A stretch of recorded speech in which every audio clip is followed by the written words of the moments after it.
Extrusion, thermoformage, moulage par injection, ce ne sont que certaines des méthodes de transformation des plastiques. La technologie de pointe et la robotique jouent un rôle important dans la plupart des procédés. Les ordinateurs permettent un niveau de précision, d'efficacité et de productivité plus élevé. Écoutez la vidéo et ensuite tentez de déterminer comment certains produits sont fabriqués.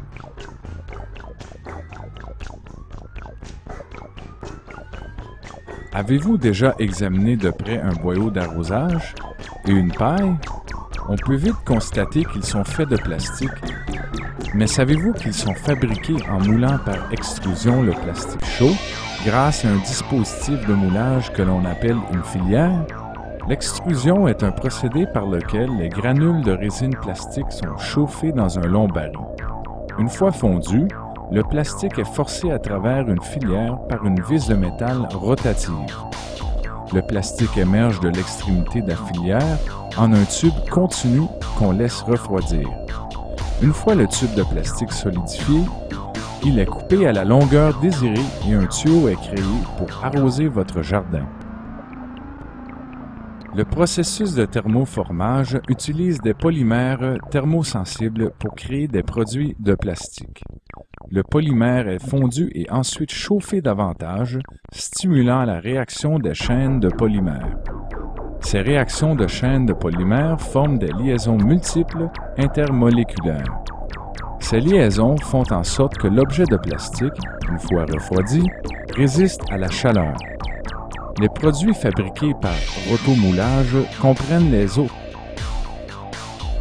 Les produits fabriqués par rotomoulage comprennent les accoudoirs de vinyle dans les voitures, les ballons ou les réservoirs d'essence.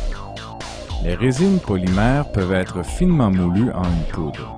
Cette poudre est utilisée dans le procédé de rotomoulage. La poudre est placée dans un moule et elle est lentement réchauffée pendant que l'on fait pivoter le moule dans toutes les directions. Cette rotation fait en sorte que la poudre couvre toutes les surfaces du moule et qu'elle fond pour prendre sa forme. Une fois refroidi, le moule est ouvert et la pièce est retirée. Le moulage par soufflage bouteille de plastique. Moulage par soufflage, c'est comme souffler une bulle avec de la gomme. Ce procédé est utilisé pour fabriquer la plupart des objets de plastique vides, comme les bouteilles de boissons gazeuses, les bouteilles de détergent et les réservoirs. Comment cela fonctionne-t-il? D'abord, on place un moule autour d'un tube de plastique ramolli. Le tube est chauffé et on souffle de l'air à haute pression. La pression force le plastique à adhérer aux parois du moule. Le plastique prend ainsi sa forme. Le moule est ouvert et voilà, une bouteille de plastique. Le moulage par injection est la méthode idéale pour fabriquer la plupart des objets de plastique solide, comme les jouets et les pièces automobiles. Les granules de plastique sont placées dans l'unité d'injection qui fait fondre la résine. La résine fondue est ensuite forcée dans le moule qui forme l'objet grâce à une vis de métal chauffé. L'unité porte-moule contient le moule et s'ouvre pour éjecter la pièce finie. Les unités sont faites d'acier inoxydable et peuvent coûter des centaines de milliers de dollars. Un processus similaire à celui de l'extrusion est celle de la production de plaques de plastique.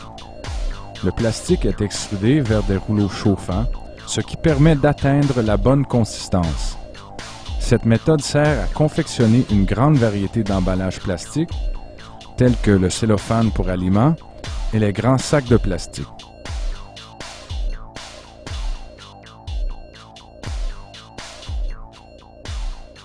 Les voitures, les lunettes de visée infrarouge, l'équipement de golf, les ponts, les bateaux, nommez-les, ils contiennent probablement du plastique, mais pas du plastique pur.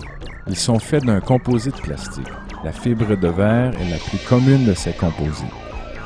Les composites sont une combinaison de résine thermodurcie et d'une composante de renforcement comme du verre ou du carbone.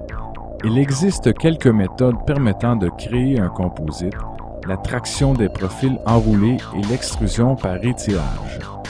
La traction des profils enroulés comprend l'enroulement des fibres de plastique et de verre ou d'un autre matériau ensemble, produisant ainsi des tubes composés. Le procédé d'extrusion par étirage incorpore la fibre de renforcement, verre ou autre, à une résine plastique haute performance pour différentes applications.